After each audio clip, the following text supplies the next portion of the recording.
Je suis ravi de vous dire bonjour à tous. Nous sommes arrivés au moment où nous allons pouvoir avancer dans l'enseignement, c'est-à-dire avec la parole du Père Yava et de Yahushua. Nous allons suivre le numéro 16 de l'enseignement pour aujourd'hui. Donc nous sommes à nouveau arrivés au moment où nous allons pouvoir avancer avec l'enseignement qui porte le numéro 16 pour notre enseignement d'aujourd'hui. Et le titre de l'enseignement, c'est que vous devez être baptisé par Elia lorsque vous êtes convaincu. Et je vais continuer pour que vous soyez sauvés, pour que vous ne péchez plus. Justement, donc, vous devez être baptisé. Mais pourquoi devez-vous être baptisé? Pour quelle raison? Lorsque vous êtes vraiment convaincu, excusez-moi,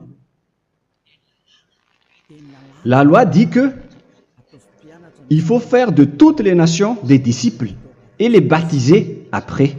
Nous allons lire cette parole d'abord, qu'il faut faire de toutes les nations des disciples et les baptiser après, selon le livre de... Qui déjà? Marc. Attendez d'abord. Non, c'est Matthieu 28.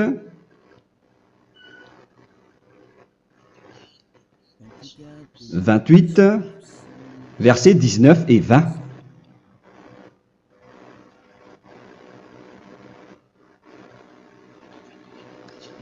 Matthieu 28, 19, 20.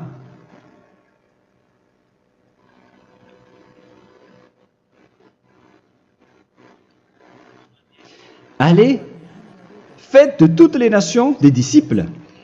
Ici donc, il faut faire toutes les nations des disciples. Les baptisons au nom du Père, du Fils et du Saint-Esprit. Donc, à la fois, il faut les enseigner à observer tout ce que je vous ai prescrit. Donc, en enseignant une personne, c'est comme ce que Elia fait en ce moment. Après, donc, il faut baptiser cette personne qui est convaincue par l'enseignement. Donc, on ne doit pas baptiser une personne qui n'a jamais entendu cet enseignement. Voilà la première loi. Ce n'est pas logique de baptiser une personne qui ne connaisse rien de l'enseignement. Et après le baptême, l'enseignement continue encore, comme ce que Elia fait en ce moment. Il enseigne toujours, même les personnes baptisées. Donc, on continue toujours à enseigner. Mais le baptême est donc une loi, tout d'abord. Donc, une fois convaincu, vous devez être baptisé. Moi, je ne vais plus parler du sujet d'enseignement que vous connaissez déjà, parce que vous êtes déjà convaincu. Donc, si vous voulez être nettoyé, lavé de vos péchés, pour que vous ne péchez plus dans ce saint royaume où il y a Elia, alors vous devez être baptisé, car c'est une loi selon l'Acte des Apôtres 22:16. Pourquoi tardes-tu? Lève-toi, appelle son nom et sois baptisé. C'est dans Actes des Apôtres, chapitre 22, verset 16. Actes des Apôtres 22:16. Nous allons lire ensemble cette parole. Et maintenant, que tardes-tu? Lève-toi, sois baptisé et lavé de tes péchés en invoquant le nom de Dieu. Donc, une fois que une personne est convaincue de cet enseignement, comme vous qui m'écoutez en ce moment, la loi pour vous, c'est que vous devez invoquer son nom. C'est-à-dire que le nom est important pour répondre aux personnes qui disent que ce n'est pas le cas, en disant que si vous croyez, c'est suffisant. Sachez que c'est un enseignement du diable pour ceux qui disent cela. Au contraire, il faut invoquer son nom, car c'est celui qui invoque le nom de Yahva qui sera sauvé. On vous a déjà enseigné cela. Donc, il faut que vous vous levez. Il faut invoquer son nom. Il ne faut plus attendre. Vous ne devez plus attendre ni hésiter. La loi vous dit, levez-vous. On vous dit aujourd'hui, on vous ordonne aujourd'hui de vous lever. N'hésitez plus. Et après, vous devez invoquer son nom en vous rapprochant du royaume de Yahushua, de l'église de Yahushua, d'appeler tous les responsables au téléphone, même pas au téléphone. Il faut directement assister à l'assemblée de Yahushua dans cet endroit, car il faut que tu te lèves et sois baptisé en invoquant son nom. Et c'est ici, à l'église de Yahushua, que vous devez invoquer son nom. Alors, c'est une loi, vous ne devez plus rester dans votre maison et il faut nous rejoindre maintenant. Soyez baptisés en Yahushua et non pas en Jésus, car les baptêmes que vous avez faits auparavant n'est pas le baptême en Yahushua. Donc, votre baptême n'est pas valable, n'existe pas du tout. Et votre baptême, au contraire, il est pire lorsque vous l'avez fait avec des autres dieux comme Jésus, car vous allez le revêtir jusqu'à votre mort.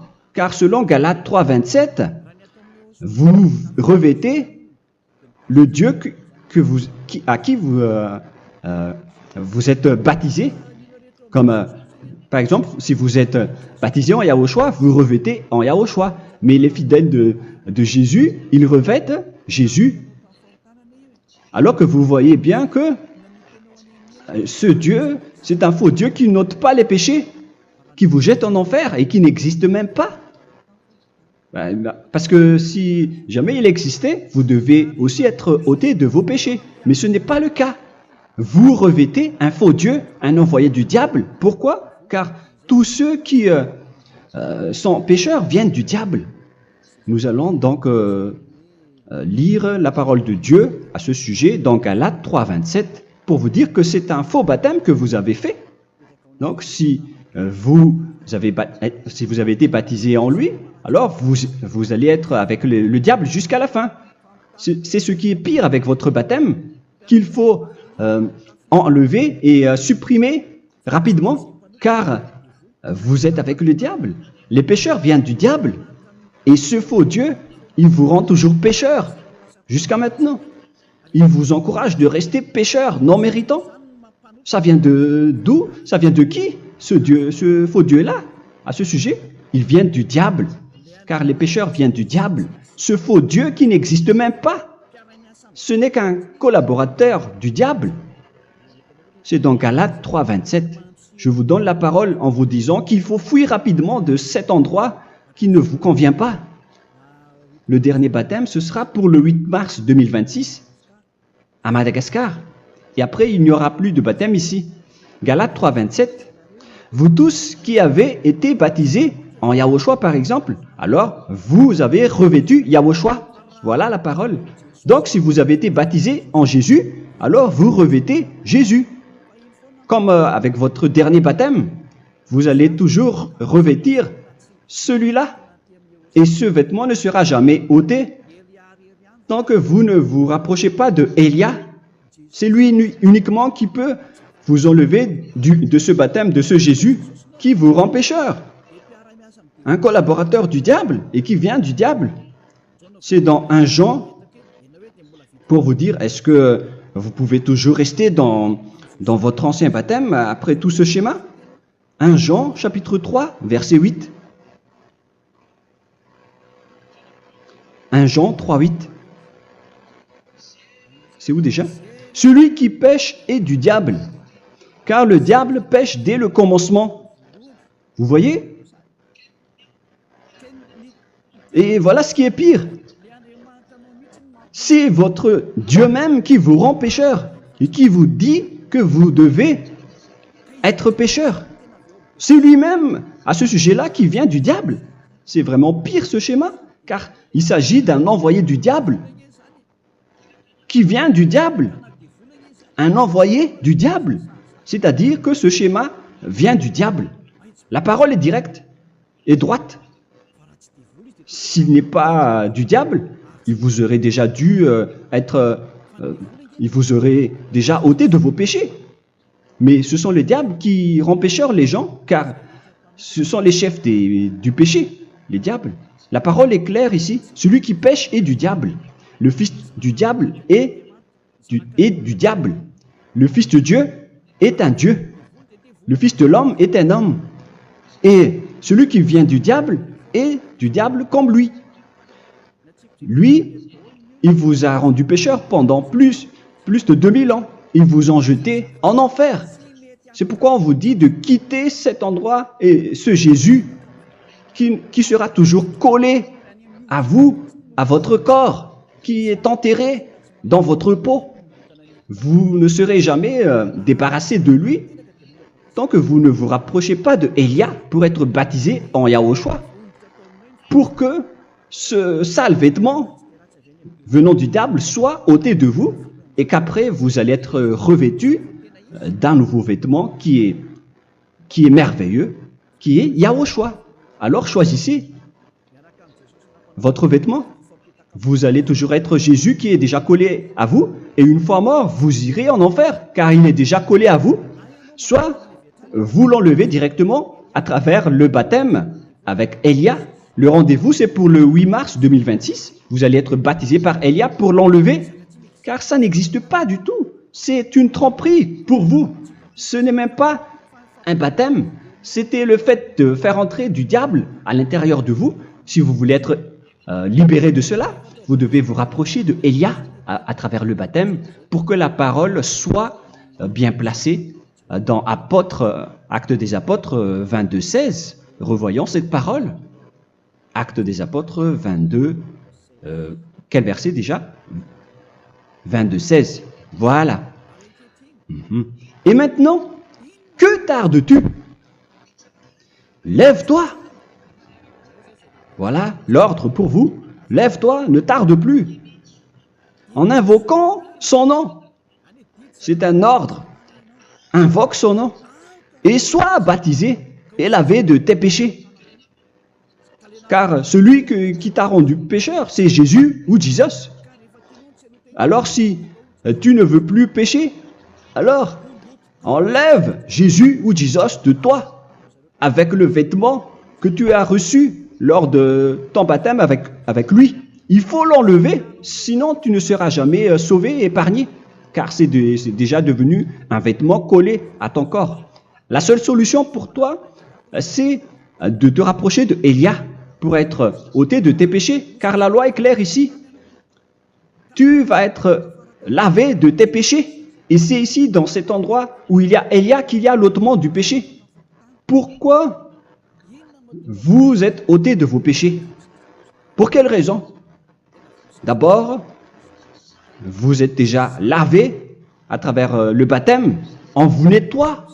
Et une fois nettoyé, une fois lavé, qu'est-ce qui se passe à ce moment-là? Pour que les gens ne pêchent plus en vrai. Car toutes les personnes qui sont baptisées en Yahushua revêtent Yahushua. Vous êtes mariés à Yahushua. Et c'est à travers ce baptême, après votre baptême, c'est à partir de là, après avoir suivi toutes ces lois, car le baptême c'est une loi. Lorsque vous êtes convaincu, après avoir écouté l'enseignement, vous décidez de quitter le faux Dieu qui vous rend pécheur. Alors, vous êtes baptisé, vous allez revêtir Yahushua pour quitter le faux Dieu qui vous rend pécheur. Donc, après le baptême en Yahushua, vous revêtez Yahushua. Vous avez été lavé, vous êtes bien propre et pur.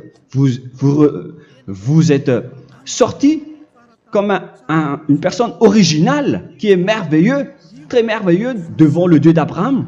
Vous êtes complètement purifié jusqu'à votre fond de conscience à travers ce baptême venant du sang de Yahushua qui vous nettoie jusqu'au fond de toutes vos pensées, car le baptême marque la mort de Yahushua. Yahushua est mort pour vous verser son sang pour vous. Tout cela confirme votre relation avec Yahushua, car le baptême vous dit que vous êtes mort ensemble avec Yahushua et vous êtes ressuscité ensemble avec Yahushua. Vous avez été enterré avec lui et vous avez été ressuscité avec lui dans la vie éternelle. Voilà la vie avec Yahushua et le baptême avec Yahushua. C'est pour montrer la bonté de Yahushua pour chacun de vous concernant cette merveille. Voilà le baptême, c'est la mort avec Yahushua. C'est pourquoi je vous ai dit, en même temps, c'est la mort pour vous. Et c'est aussi votre purification. C'est dans Romains, chapitre 6, verset 4. Nous avons donc été ensevelis avec lui par le baptême en sa mort, afin que, comme Yahushua est ressuscité des morts par la gloire du Père, de même, nous aussi, nous marchions en nouveauté de vie. Donc, on était morts avec Yahushua à travers le baptême, et c'est après aussi que nous avons été ressuscités vers la nouvelle vie. Verset 5. En effet, si nous sommes devenus une même plante avec lui par la conformité à sa mort, nous le serons aussi par la conformité à la résurrection. Nous voyons bien ici que nous étions morts ensemble avec Yahushua à travers le baptême. Nous étions morts ensemble avec lui. C'est clair ici. On parle ici du sujet du baptême. Nous avons donc été ensevelis avec lui par le baptême en sa mort, mais pas avec autre chose. C'est clair alors à travers cette parole que c'est à travers ce baptême que nous allons avoir la même geste que Yahushua. Donc si vous voulez être ôté de vos péchés, vous devez entrer dans le baptême. Et une fois baptisé, la personne est intégrée directement au ciel des cieux. Mais il y a des étapes à suivre avant d'arriver là-bas, ce que je suis en train de vous enseigner en ce moment, car l'objectif du baptême, avec la mort et la résurrection, et l'enterrement, après la fin de votre chemin, c'est le ciel des cieux. Et on parle de vous en tant que vivant. C'est dans Éphésiens chapitre 2, verset 6. Éphésiens 2, 6.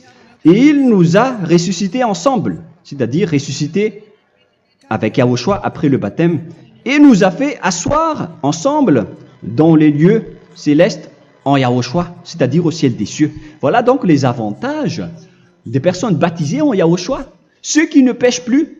Et l'objectif, les excuses, l'objectif, c'est d'accomplir la parole de Yahushua qui a dit « Ne péchez plus ». C'est ça l'objectif du baptême. Le baptême, c'est que vous n'allez plus jamais pécher. Selon la parole de Yahushua, qui se trouve où déjà? C'est dans Jean chapitre 8, verset 11. Jean 8, 11. Excusez-moi. Elle répondit, « Non, Seigneur. » Et Yahushua lui dit, « Je ne te condamne pas non plus. Va et désormais ne pêche plus. » Donc l'objectif de votre mort et de votre résurrection avec Yahushua, c'est d'arriver dans cet endroit où vous ne péchez plus. C'est la loi de Yahushua, la loi de la perfection que vous devez suivre. La finalité, c'est que vous ne devez plus pécher. C'est une loi incontestable, car c'est la justice en Yahushua. Il ne faut plus jamais pécher. Et c'est vraiment la vérité. Et il a même confirmé cette parole 2 fois, à 2 reprises, selon aussi Jean 5, 14, que nous allons lire également. Il a répété cette parole 2 fois. Depuis, Yahushua le trouva dans le temple et lui dit, « Voici, tu as été guéri. Ne pêche plus. » Excusez-moi. Ne pêche plus, de peur qu'il ne t'arrive quelque chose de pire. Donc, il ne faut plus rappeler vos péchés, sinon le pire va vous arriver. Et vous voyez, vous, les personnes pécheurs qui m'écoutez en ce moment, où est votre finalité? Est-ce que c'est bien? Réfléchissez. Les personnes parfaites, ce sont les personnes qui ne pêchent plus. Contrairement à vous qui dites que vous êtes toujours des pécheurs, qui ne méritent pas le ciel des cieux. Vous l'avez dit par vous-même. Mais maintenant, Élia vous appelle. Vous allez mériter le ciel des cieux si vous vous repentez et si vous acceptez le baptême en Yahushua. Pourquoi? Pour quelle raison? Car vous n'allez plus jamais pécher. Par quel moyen? C'est par le programme du Père Yahva. Car une fois que la personne est baptisée, la personne boit le Saint-Esprit. Il y a donc un esprit qui va être approuvé, qui va être bu, comme une source illimitée dans son ventre, selon la Sainte Écriture. C'est dans Jean chapitre 7, si je ne me trompe pas. Où se trouve ce verset, les enfants? Si vous le trouvez, la parole qui parle de la source qui est illimitée, c'est dans Jean 7, 37 que nous allons lire ensemble. Le dernier jour, le grand jour de la fête, Yahushua, se tenant debout, s'écria, « Si quelqu'un a soif, qu'il vienne à moi et qu'il boive. » Verset 28. « Celui qui croit en moi, des fleuves d'eau vive couleront de son sein, selon, comme dit l'Écriture. » Il y aura donc de l'eau vive qui couleront dans son ventre. Verset 39. Il dit cela de l'Esprit qui devait recevoir ceux qui croyaient en lui, car l'Esprit n'était pas encore, parce que Yahushua n'avait pas encore été glorifié. On reçoit donc un Esprit venant de Yahushua pour ceux qui le croient et qui sont baptisés. Et on le reçoit vraiment lors du baptême. C'est dans le livre de 1 Corinthiens que nous allons lire, dans le chapitre 12. Quel verset déjà? On doit chercher un peu. 12 et 13. 1 Corinthiens, chapitre 12, versets 12 et 13. Car comme le corps est un et a plusieurs membres, et comme tous les membres du corps, malgré le nombre, ne forment qu'un seul corps, ainsi en est-il Yahushua. Nous avons tous en effet été baptisés dans un seul esprit, pour former un seul corps, soit juif, soit grec, soit esclave, soit libre. Et nous avons tous été abreuvés d'un seul esprit. C'est dans le baptême, donc, qu'on reçoit l'esprit unique, un seul esprit. Donc, si vous êtes baptisé en Yahushua, vous abreuvez l'esprit venant de Elia, venant de Yahushua. Vous abreuvez un seul esprit venant de moi, un esprit non pécheur et qui vous rend non pécheur. Donc, tout le monde boit un seul esprit selon la Sainte Écriture. Nous vous avons tous en effet été baptisés dans un seul esprit. Vous recevez donc ce seul esprit à travers le baptême. Et qu'est-ce qui se passe après? Le Saint-Esprit va vous guider désormais. Vous le recevez lors du baptême et celui qui va vous guider pour que vous ne péchez plus. C'est dans Jean, quel chapitre déjà? Je ne me souviens plus. C'est dans le chapitre 14, peut-être. 14, 23.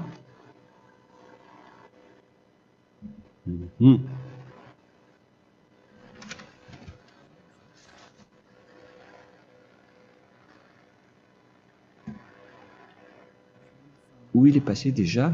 La parole qui parle de l'esprit qui nous guide. Mais je ne me souviens plus lorsqu'on en a besoin. Où est cette parole, les enfants? Où se trouve cette parole? Oui, c'est 14, 26. Jean chapitre 14, verset 26. Mais le consolateur, l'Esprit Saint, que le Père enverra en mon nom, vous enseignera toutes choses et vous rappellera tout ce que je vous ai dit.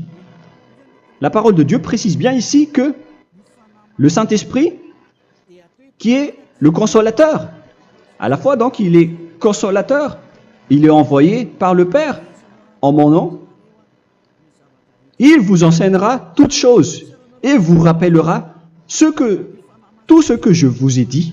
C'est le Saint-Esprit donc qui vous enseigne, qui vous guide avec toutes les choses que vous avez besoin dans votre relation avec Yahushua. C'est lui qui est le vrai enseignant, le vrai guide, qui vous guide dans votre chemin. C'est dans Jean 16, 13, peut-être. C'est dans Jean 16, 13 que nous allons lire ensemble. quand le consolateur sera venu, l'Esprit de la vérité, il vous conduira dans toute la vérité. Il vous conduit, il vous guide, il vous enseigne en même temps. Et à quel moment vous allez faire du mal à ce moment-là? Car en tant que consolateur, il vous frappe, il vous gronde. Il vous gronde à travers votre esprit, à travers votre conscience. Et c'est vraiment dur. Hein. Il vaut mieux être attrapé par un taureau que d'être attrapé par sa conscience. Donc c'est à travers votre conscience qu'il vous guide. Mais si vous ne voulez pas être consolé ni conseillé, si vous ne voulez pas être corrigé, vous revenez vers le mal, 7 fois plus de mal. C'est pourquoi les gens quittent Yahushua, car ils ne veulent pas être consolés et guidés par le Saint-Esprit venant de Yahushua. C'est pourquoi les gens quittent et abandonnent Yahushua, car ils veulent toujours continuer à faire du mal. Mais si une personne veut vraiment être avec Yahushua, avec son cœur, cette personne ne sait plus faire aucun mal. Il ne sait plus faire ça, car elle est déjà guidée par le Saint-Esprit. Quels sont alors les fruits du Saint-Esprit, le résultat du Saint-Esprit avec une personne? Mais le Saint-Esprit existe bien, ainsi que ses résultats. Voilà. Nous allons voir d'ailleurs les fruits du Saint-Esprit. C'est dans quel verset, les enfants? Je ne me souviens pas non plus. Je vais également donc la rechercher. Nous allons voir un peu les fruits du Saint-Esprit que je vais rechercher rapidement et rechercher un peu. Celui ou celle qui le voit en premier, vous me le dites directement la réponse.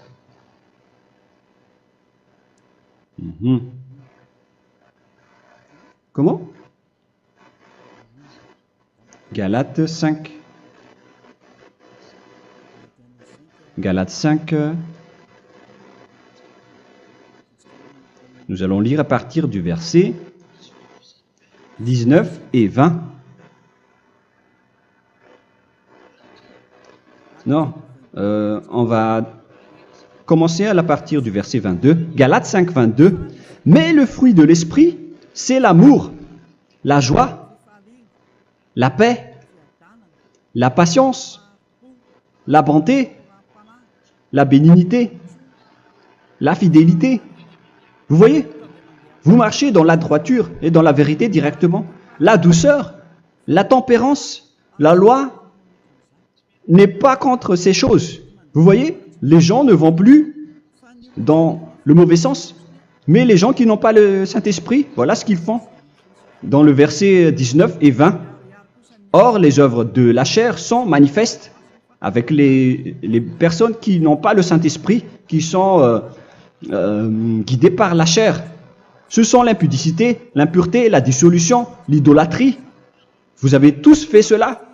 La magie, les inimités, les querelles, les jalousies, les animosités, les disputes, les divisions, les sectes. Verset 21, l'envie, l'ivrognerie, vous qui êtes ivrognes, qui fréquentez les boîtes de nuit, qui dites toutes sortes de gros mots, les excès de table. Et cette parole vous convient, vous concerne même, vous qui m'écoutez en ce moment.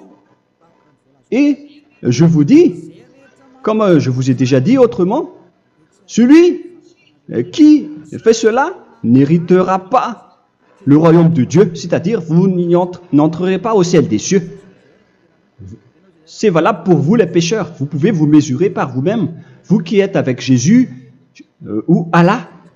La parole est claire pour vous, vous n'irez jamais au ciel des cieux. La question qui se pose, où est alors votre espoir, vous qui allez prier? Car la parole de Dieu vous lit déjà votre finalité. C'est la parole du Dieu d'Abraham qui a engendré Yahushua, son fils. Voilà la loi qu'il a dit aux apôtres. Les malfaiteurs n'iront jamais au ciel des cieux. Mais pourquoi vous allez encore rester là-dedans? Pourquoi ne pas rejoindre Élia pour être purifié et lavé? Rapprochez-vous de Élia pour que votre esprit soit sauvé. Le dernier baptême aura lieu pour le 8 mars 2026. N'attendez pas ce dernier jour. Dès maintenant, inscrivez-vous votre nom dans le baptême si vous ne voulez pas être jeté en enfer. Mais si vous voulez être jeté en enfer, alors tant pis pour vous. Alors que vous avez peur de mourir, et vous allez chez le médecin lorsque vous êtes malade, vous avez peur du feu de charbon, alors que ce n'est qu'un petit feu de charbon. Là, on parle de l'enfer. Hein. Alors, il faut bien réfléchir et soyez bien conscients. Voilà donc le sujet du Saint-Esprit. Maintenant, nous allons lire le livre des Éphésiens. Éphésiens, chapitre 4.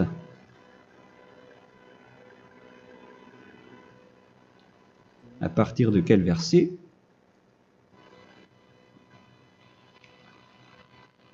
Allons-y. Je dois relire un peu car il y a plusieurs paroles ici.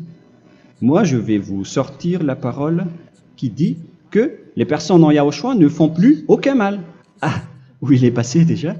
Ah, je l'ai perdu. Attendez d'abord. Donc, Éphésiens.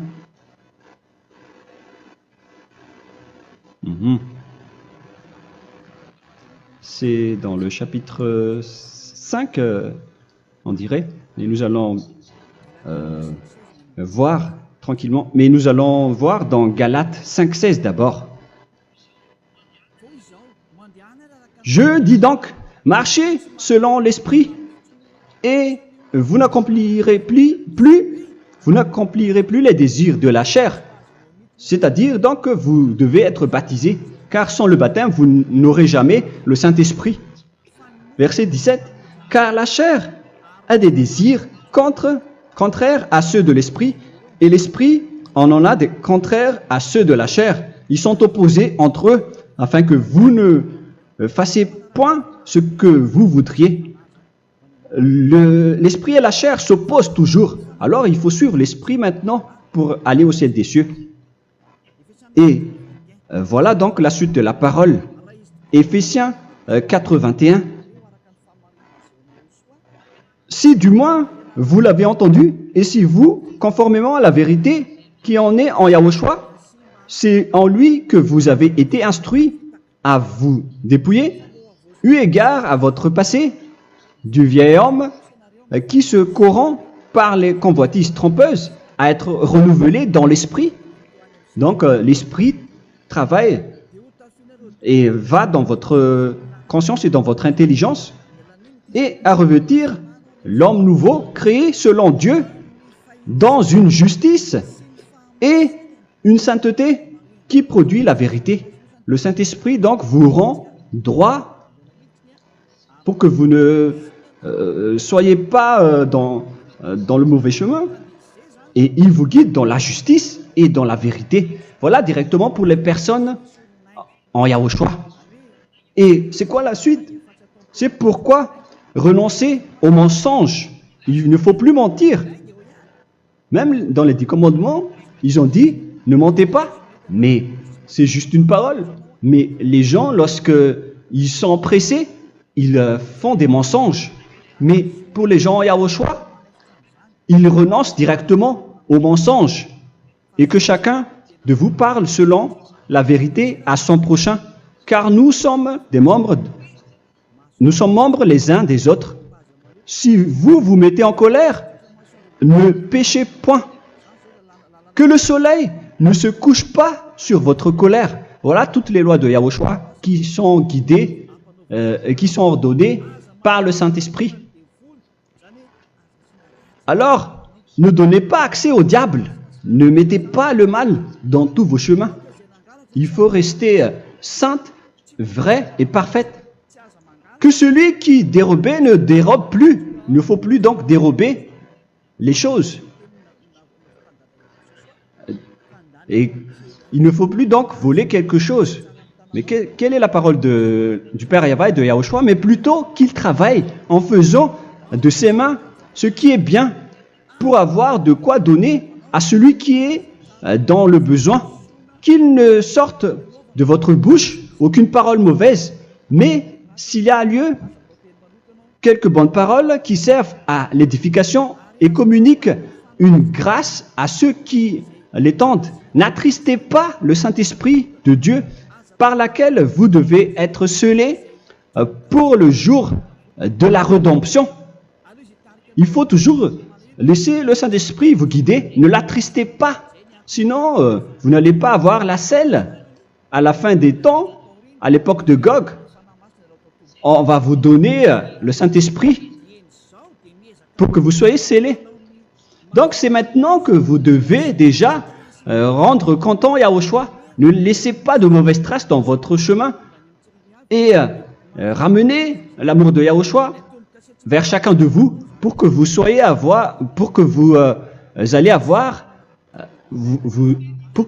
seriez scellés pour avoir le Saint-Esprit que vous avez vraiment besoin pour le dernier combat dans les fins des temps. Que toute amertume et toute animosité, toute colère, toute clameur, toute calomnie, il ne faut pas retenir et garder la colère. Toute calmeur, toute calomnie et toute espèce de méchanceté, tout ce qui est rancune, ni rancœur. Il faut arrêter tout cela. Mais c'est différent de gronder une personne. On parle ici des personnes qui est en colère sans raison. Mais lorsque vous grondez, vous n'allez pas dire à votre enfant « Mon enfant, ne faites pas ceci, ne faites pas cela ». Au contraire, si vous faites cela, votre enfant va danser devant vous. Donc, voilà ce que je veux vous dire. Il faut que vous enlevez toute calomnie et toute espèce de méchanceté. Voilà donc les lois de Yahushua qui sont sorties à travers le Saint-Esprit. Moi, je vous donne des échantillons, mais ce n'est pas au complet. Hein. La loi de Yahushua sont illimitées à travers le Saint-Esprit en fonction des circonstances et de la situation pour que vous n'attristez pas le Père Yahva et le Yahushua. Que toute amertume, verset 32, soyez donc bons les uns envers les autres, Éphésiens 4, 32, compatissant, vous pardonnant réciproquement. Donc, il faut que vous pardonnez votre ami si jamais il y a eu un petit problème.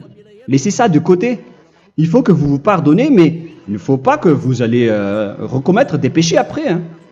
En Yahushua, lorsque vous vous pardonnez, après il n'y a aucune rancune, comme lorsque Yahushua vous a pardonné. Mais ce n'est pas que vous allez encore revenir dans le péché. Non, non, non. C'est dans Hébreux 10, 26 qui parle des péchés volontaires. Hébreux.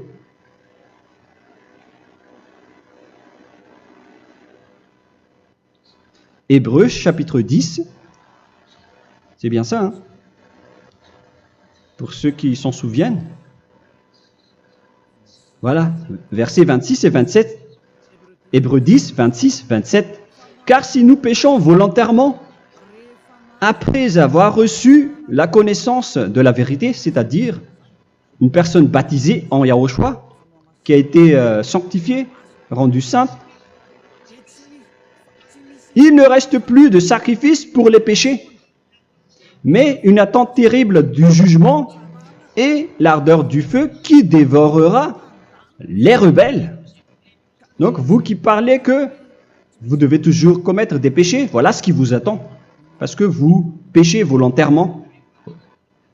Donc, si vous péchez volontairement, alors une attente terrible du jugement et l'ardeur d'un feu va vous dévorer. Vous allez affronter la colère et le jugement avec une ardeur de colère d'un feu qui va vous dévorer. En tant que rebelle, on va vous détruire, vous les ennemis, vous qui péchez volontairement. Est-ce que vous n'êtes pas encore conscient après cette parole? Vaut mieux être baptisé en Yahushua avec Elia, et après vous n'allez plus jamais pécher. Alors à vous de réfléchir, car on vous a trompé auparavant jusqu'à maintenant. On va revenir à la parole de tout à l'heure. Donc que chacun pardonne son ami et pardonnez-vous comme ce que Yahushua vous a pardonné. Voilà donc les personnes en Yahushua ne pêchent plus. Nous allons donc continuer avec le verset 5. Éphésiens chapitre 5 plutôt. Je vais encore continuer car j'ai besoin que vous l'écoutez.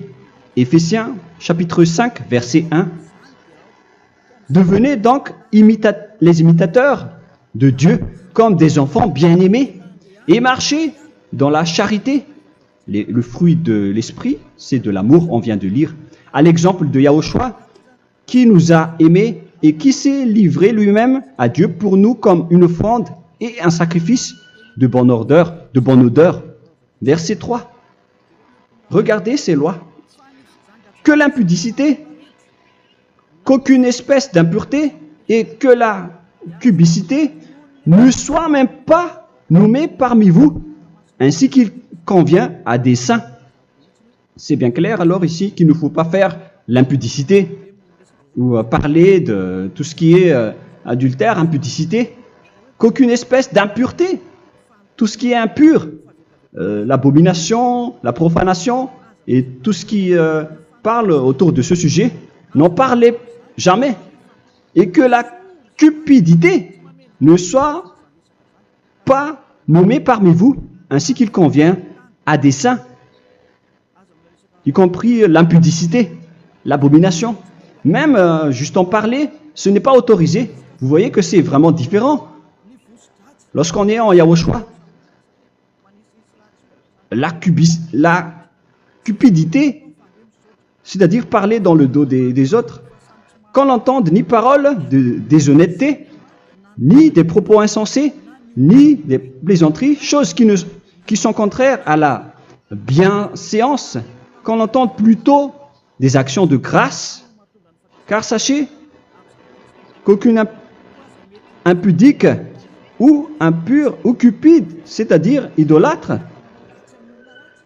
n'a d'héritage dans le royaume de Yahushua et de Dieu. C'est-à-dire, il ne faut pas s'allier avec les malfaiteurs.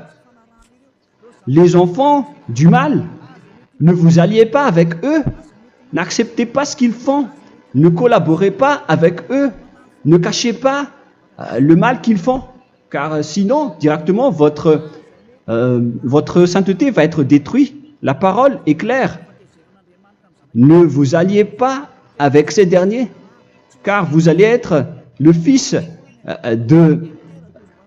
du mal, qui n'est pas dans la vérité. Verset 8. Autrefois, vous étiez ténèbres, et maintenant, vous êtes lumière dans Yahushua.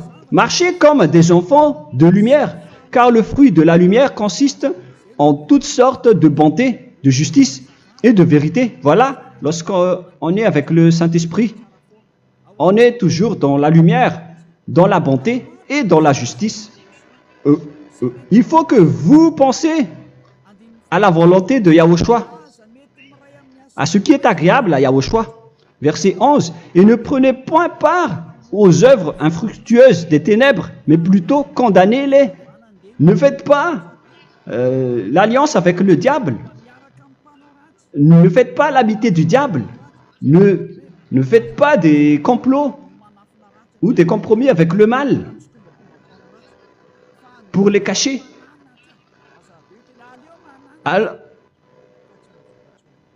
il faut plutôt les condamner, car il est honteux de dire qu'ils font en secret. Mais tout ce qui est condamné est manifesté par la lumière, car tout ce qui est manifesté est lumière. C'est pourquoi il y a la comparaison dans le Nouveau Testament pour dire, il faut que vous réveillez de votre sommeil pour que Yahushua vous illumine. Verset 14. C'est pour cela qu'il est dit, réveille-toi, toi qui dors, relève-toi d'entre les morts. Ne faites plus le fou et connaissez la volonté de Yahushua. Ne vous envrez pas de vin, ce n'est plus bien de faire cela. C'est de la débauche. Soyez au contraire l'empris de l'esprit. Entraînez-vous par des psaumes et des hymnes et par des cantiques spirituels, chantant et célébrant tout votre cœur les louanges de Yahushua. Rendez continuellement grâce à toutes choses à Dieu Père au nom de notre Seigneur Yahushua. Voilà, c'est suffisant. Je vais vous allez abreuver le Saint-Esprit et après vous n'allez plus faire aucun mal. Nous remercions infiniment Yahushua à travers cette parole. Je suis sûr que vous êtes contents pour aller dans cet endroit où personne ne pêche plus. Alors approchez-vous de Élia, qui est l'envoyé du Père Yahva et de Yahushua. Une fois que vous suivez Élia, vous n'allez plus jamais pécher, car vous allez être avec Yahushua. C'est seulement dans ce saint royaume où il y a Ziadia Elia qu'il y a des personnes qui ne pêchent plus sur cette planète Terre. Mais les autres ne sont que des pécheurs et il y a même des voleurs et des imposteurs. Je vous souhaite le meilleur pour que vous allez inscrire votre nom dans le baptême. Inscrivez votre nom car le temps presse, le moment est proche. Il ne reste plus que environ 170 jours. Bientôt, nous allons entrer dans les 160 derniers jours, et après 150, et après 100. Il ne restera plus que 100 jours. Alors, faites le maximum d'efforts. N'attendez pas le dernier moment pour inscrire votre nom. Parce que si vous mourrez avant, qu'est-ce qui va vous arriver? Vous ne savez rien de ce qui va vous arriver avec votre esprit. C'est le diable qui vous encourage à faire du mal. Il ne veut pas que votre esprit soit sauvé, mais moi je vous dis, sauvez votre âme, n'acceptez plus. Suivez Yahushua à travers Élia qu'il a envoyé parmi vous. On m'a envoyé pour vous sauver. Alors, rapprochez-vous de lui maintenant. N'ayez plus peur de personne. Sauvez votre esprit, car les humains sont comme vous. Ils ne vous sauvent pas, ils ne peuvent pas vous sauver. Mais sachez que votre esprit va être jugé. Et sachez aussi que vous ne pouvez pas vous battre avec le Dieu d'Abraham. Alors sauvez votre esprit, rapprochez-vous de Élia, nous irons en Yahushua, car c'est à travers moi que vous pouvez l'approcher. Prions ensemble. Merci infiniment, Père Yahva, pour toutes ces paroles. C'est vraiment du salut, de la miséricorde et de la vie éternelle. Faites en sorte que les gens connaissent cette vraie parole que je suis en train de leur donner, car c'est de l'amour et c'est du salut pour eux. Sauve-les, Père Yahva, pour qu'ils soient conscients de la vérité. Ce qu'ils ont fait auparavant ne sont pas du tout vrais. Voilà le vrai salut pour eux. Père Yahva, tu es le Dieu de toutes les choses. Tu es le Dieu du ciel des cieux. Tu es le Dieu de Yahushua. Tu es le Dieu de Ziadia Elia. Ouvre la conscience des gens pour qu'ils écoutent cette vérité, pour que chacun court pour prendre une décision et pour qu'ils n'attendent plus personne pour se rapprocher de toi, Père Yahva et Yahushua. Donne la force à chacun pour qu'ils te cherchent. Sauve les gens, Père Yahva, pour qu'ils échappent à la destruction de leur chemin et de leur esprit, pour qu'ils écoutent la parole de Élia venant de toi, Père Yahva, et de toi aussi, Yahushua. Sauve les gens, et je suis confiant que tu vas vraiment sauver les gens, pour que tu ouvres tes portes pour terminer cette période de salut. Merci, Père Yahva. Gloire éternelle à toi. Je demande tout ça aux Malagasy et au reste du monde. Pour les Malagasy, ils